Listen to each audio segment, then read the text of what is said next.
এমন শিক্ষা গ্রহণ করলেন, এমন শিক্ষা গ্রহণ করলেন যেই শিক্ষা আপনাকে জাহান্নাম থেকে বাঁচাতে পারলো না। আপনি এমন শিক্ষা গ্রহণ করলেন, সেই শিক্ষা আপনাকে জাহান্নাম থেকে বাঁচাতে পারলো না। সেই শিক্ষা নবীজি না কাজ করেছেন, এই শিক্ষার কোনো মূল্য নাই। যে শিক্ষা তোমাকে মসজিদে যেতে নিষেধ করে, যে শিক্ষা তোমাকে আল্লাহকে 5 বার ডাকতে তোমার মনে পড়ে না, এই রকম শিক্ষার কোনো মূল্য নাই। বিশ্বনবী এটাই বলেছেন, এমন যুগ আসবে, এমন জামানা আসবে, শিক্ষিত কমে যাবে আর মূর্খতার হার যেন বেড়ে যাবে। নাম্বার 3 নবীজি বলেছেন, কিয়ামতের আলামত তোমরা দেখতে পাবে, ওয়ায়াফশুস জিনা, জিনার সংখ্যা বেড়ে যাবে, অবাধ মেলামেশা বেড়ে যাবে। এত সুন্দর মল্লিক পাড়া গ্রামে ইসলামিক সভা দূর দূরান্ত থেকে, আসাম থেকে, মালদা থেকে হুজুর আসবে, আলোচনা করবে, আলেম ওলামারা কোরআন হাদিস থেকে বলবে। স্টেজে বসার মতন তাদের জ্ঞান নাই। আর যেখানে মেলাতে একে অপরে পুরুষ আর নারী যেন ধাক্কা মারবে, সেই জায়গাতে বাজারে দান একবারে ছেলে মেয়ে যেন অবাধ মিলামেশাতে ব্যস্ত রয়েছে, জেনার সংখ্যা বেড়ে গিয়েছে। একবারে যখন জালসার নামে যখন বাড়ি থেকে মেয়েটা বেরিয়ে যায়, ছেলেটা যখন বাড়ি থেকে বেরিয়ে যায়, জালসার নাম করা মেলাতে যখন চলে যায়, তখন যেন জেনা হয়। সেটাও একটা জেনার কারখানা। কেমন আপনি দেখছেন না, সেখানেতে কেউ জেনা করে না, জেনার বিভাজন রয়েছে। একটা ছেলে যখন সেই রাস্তার দিকে, মহিলাদের দিকে পা দিয়ে যখন অগ্রসর হবে, এটাও তার পায়ের জেনা। হাত দিয়ে ধাক্কা দেবে, এটাও তার হাতের জেনা। মুখে ইত্তেজন করবে, ইশারা করবে, সেটাও তার মুখের জেনা। চোখ দিয়ে ইশারা করবে, এটাও যেন চোখের জেনা। হাতের জেনা হয়, পায়ের জেনা হয়, কর্ণের জেনা হয়, চোখের জেনা হয়, অন্তরের জেনা হয়। বিভিন্ন প্রকার জেনার যেন বিভিন্ন প্রকার বিভাজন রয়েছে।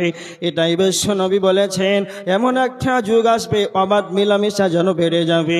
বর্তমান সমাজের ভিতরে মহিলারা বেপরদায় যেন বেশি চলাফেরা করে। বর্তমান সময়ে মহিলারা যেন বেপরদায় যেন চলাফেরা করে।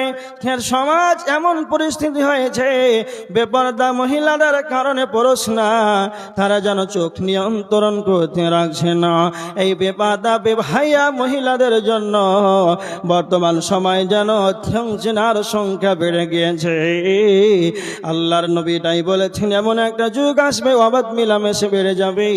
যেমন গাভী একটা গাভী যেমন ষাঁড় যেমন গাভীর সঙ্গে মিলামেশা করে, একটা গাভীর সঙ্গে যখন ষাঁড় মিলামেশা করে, তার পাশ নিয়ে যদি আমি আব্দুল কাইয়ুম যাই, তার পাশ দিয়ে যদি আপনাদের জলসার সভাপতি মশাই যায়, আপনাদের গ্রামের প্রধান যায়, হেডমাস্টার যায়, প্রিন্সিপাল যায়, ওই ষাঁড়কে লজ্জা লাগবে না, গাভীকে লজ্জা লাগবে না, কেননা তার মানুষত্বর জ্ঞান নাই, সে পশু, এই জন্য তার লজ্জা লাগবে না।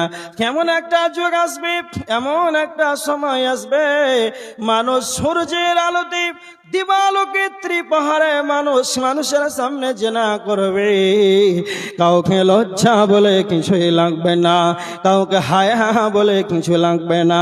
এই রকম সময় বর্তমান আপনি টাউনে যাবেন, কলকাতা যাবেন, আমেরিকা যাবেন, ফ্রান্সে যাবেন, চাইনাতে যাবেন, বর্তমান সময় যেন মানুষের সামনে ব্যভিচারে লিপ্ত হচ্ছে।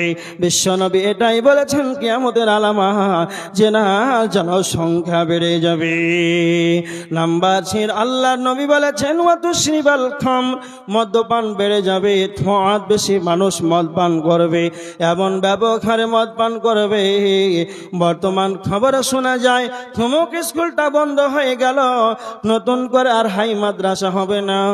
নতুন করে শোনা যায় যেন চাকরি, এত শিক্ষকের চাকরি বন্ধ হয়ে গেল, শিক্ষার পিছনে যেন বন্ধ হচ্ছে।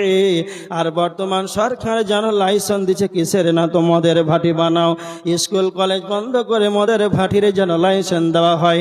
এটাই বিশ্বনবী বলেছেন, এমন একটা যুগ ছিল যখন মানুষ মদ পান করত, একবারে কান্টারের দিকে, বাগানের দিকে, লিচুর বাগানে, আমের বাগানে, জঙ্গলের ভিতরে চুরি করে কেউ যেন দেখতে না পায়, এইরকম ভাবে গোপনে মানুষ মদ পান করত। আর এখন মানুষের সামনে বাজারে গ্রামে দিবালোকে মানুষ মদ্যপান করেছে। নাম্বার 5 নবীজি বলছেন ওয়ায়াকসুরান নেশা, মহিলাদের সংখ্যা বেড়ে যাবে। আপনি রাস্তাতে যান, টোটোতে যান, প্লেনে যান, স্টেশনে যান, এয়ারপোর্টে যান, বাসে যান, যেখানে যাবেন মহিলা আর মহিলাদের সংখ্যা বেড়ে যাবে। আপনি স্কুলে যাবেন, কলেজে যাবেন, মাত্র 10 জন ছেলে স্কুলে, 10 ক্লাসে, 9 ক্লাসে, 11 12 যাবেন, 10 জন ছেলে যেন স্কুলে আছে। আর যেন মহিলাদেরকে মাস্টার জায়গা দিতে পারছে না, মহিলাদের সেকশন যেন ভাগ করতে হয়। তার মানে মহিলাদের সংখ্যা বেড়ে গিয়েছে। কতজন মহিলা হবে?